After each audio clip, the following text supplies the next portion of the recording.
Delhi NCR में कोहरे और शीतलहर का डबल अटैक। दिल्ली एनसीआर में सर्दी रिकॉर्ड स्तर पर पहुंची। न्यूनतम तापमान में 2 से 4 डिग्री सेल्सियस की गिरावट वो दर्ज की गई है। हरियाणा में कोहरे के साथ साथ आज कोल्ड डे की स्थिति भी बनी है। हरियाणा के 12 शहरों में आज कोल्ड डे रहेगा। बता दें आपको कि मौसम विभाग ने पूरे राज्य में ऑरेंज अलर्ट जारी कर दिया है। 15 जिलों में दिन का तापमान 15 डिग्री से नीचे। नए साल पर पंचकुला, अंबाला, यमुनानगर और कुरुक्षेत्र दिन में सबसे ठंडे रहे।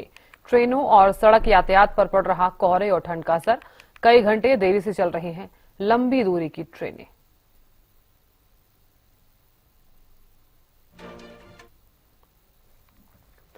तो जानकारी ले लेते हैं, महेंद्र सिंह जुड़ गए हैं करनाल से। महेंद्र सिंह, फिलहाल क्या कुछ स्थिति नजर आ रही है? पूरे राज्य में ऑरेंज अलर्ट जारी कर दिया गया है और 15 जिलों का अगर जिक्र किया जाए तो कोल्ड डे भी रहने वाला है। महेंद्र सिंह,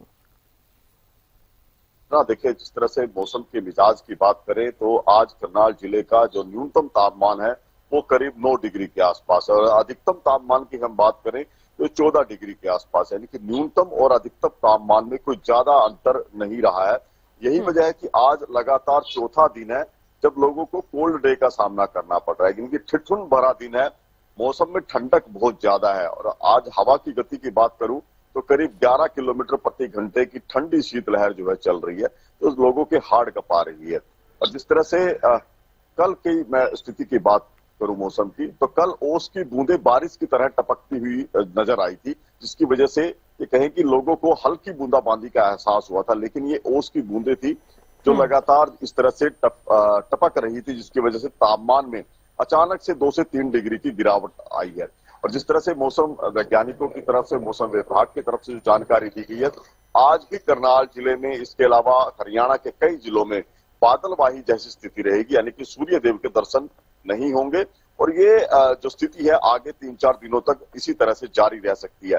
और यदि सूर्य देव के दर्शन नहीं होंगे तो जाहिर सी बात है इसका भी सीधा असर तापमान पर पड़ेगा और तापमान में और ज्यादा गिरावट आने वाले दिनों में देखने को मिल सकती है। तो ऐसे में एक तरफ जहां धुंध और कोहरा है, वहीं जो शीतलहर और गिरता तापमान है, उससे कहीं ना कहीं सामान्य जनजीवन अभी से प्रभावित होता हुआ दिखाई दे रहा है। जी साधना।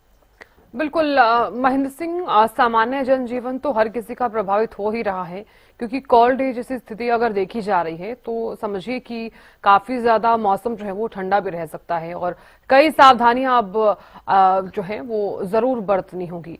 तो फिलहाल क्या माना जाए कि अगर आने वाले दिनों में भी इसी तरह से स्थिति रहती है तो क्या सावधानियां बरती जा सकती हैं? बिल्कुल, देखिए, मौसम के मिजाज को देखते हुए सबसे बड़ा जो कदम सरकार की तरफ से, शिक्षा विभाग की तरफ से उठाया गया है, तो स्कूलों की छुट्टियां कर दी गई हैं। 1 जनवरी से 15 जनवरी तक स्कूलों की छुट्टियां रहेंगी।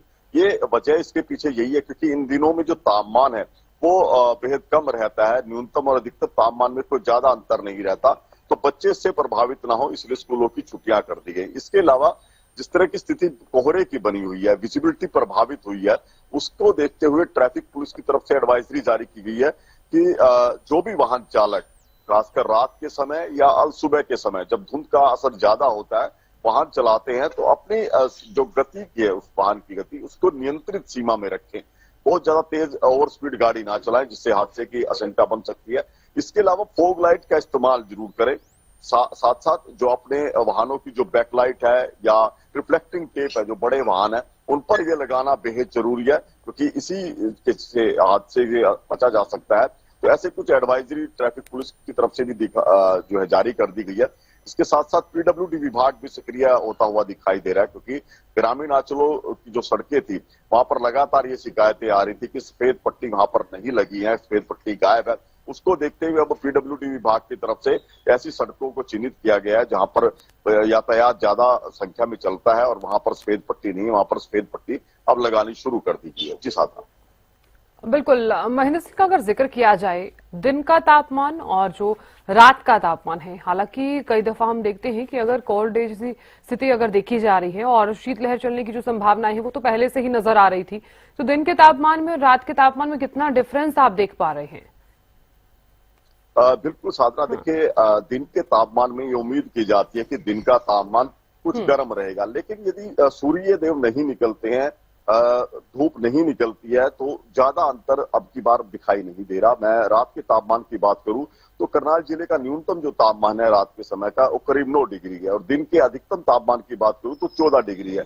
देखिए महज 5 डिग्री का अंतर है, क्योंकि जिस तरह की परिस्थितियां बनी हुई हैं, चाहे हम धुंध की बात करें, कोहरे की बात करें, या जिस तरह से ओस की बूंदें टपक रही हैं, अभी खेतों में जिस तरह से पाला अभी जमने लगा है, या आने वाले दिनों में यदि 2-3 से 3 डिग्री और तापमान नीचे जाएगा तो दिन के तापमान पर भी उसका सीधा असर पड़ेगा, यानी कि दिन का तापमान और नीचे जा सकता है। तो ज्यादा बड़ा अंतर हम नहीं देख रहे दिन को रात के तापमान में। तो इससे यही है कि कोल्ड वेव है, ठंडी रातों के साथ साथ लोगों को दिन में भी सर्दी की मार का सामना करना पड़ेगा। जी साहब।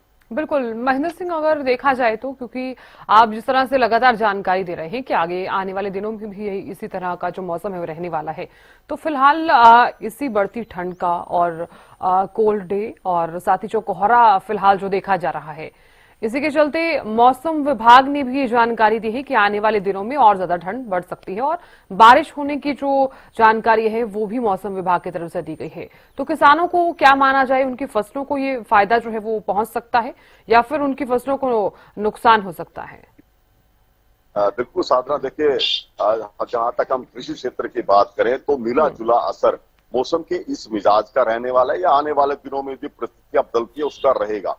जहां तक अभी गेहूं का सीजन है तो गेहूं के सीजन के लिए मौसम बेहद अच्छा माना जा सकता है, क्योंकि गेहूं की अच्छी पैदावार के लिए तापमान कम होना चाहिए, थोड़ा कोहरा भी होना चाहिए, इसके अलावा पाला भी पड़ना चाहिए। उसके बाद गेहूं में फुटाव बेहतर होता है और प्रति एकड़ जो उपज की हम बात करते हैं वो ज्यादा निकल कर आती है। लेकिन यही स्थितियां सब्जी की फसलों के लिए हम अनुकूल नहीं कह सकते। सब्जी की फसलों के लिए ऐसी परिस्थितियां अच्छी नहीं होती। खासकर टमाटर की फसल की हम बात करें, टमाटर की फसल बेहद जल्दी प्रभावित हो जाती है यदि पाला पड़ता है। और इसके अलावा टमाटर की बात करें, गोभी की बात करें, दूसरी पत्तेदार सब्जियों की बात करें, यदि उनमें पाला पड़ता है या तापमान और नीचे जाता है तो उनकी उपज पर इसका जो है नेगेटिव असर पड़ सकता है। तो ये मिला जुला असर कृषि क्षेत्र पर रहने वाला है। लेकिन अधिकतर जो क्षेत्र है इस समय वो उसमें गेहूं उत्पादन किया जाता है, सरसों उत्पादन किया जाता है, उसके लिए ये परिस्थितियां बेहद अच्छी मानी जा रही हैं। और जो कृषि वैज्ञानिक है उनका भी कहना है कि इस बार भी गेहूं की बम्पर पैदावार होगी, क्योंकि अच्छा पाला पड़ रहा है, ठंड भी जो है उसी दर्जे की है जिस दर्जे की गेहूं के उत्पादन के लिए चाहिए। जी साधना। बिल्कुल महेंद्र सिंह, बहुत शुक्रिया जानकारी देने के लिए और नजर बनाए रखने के लिए।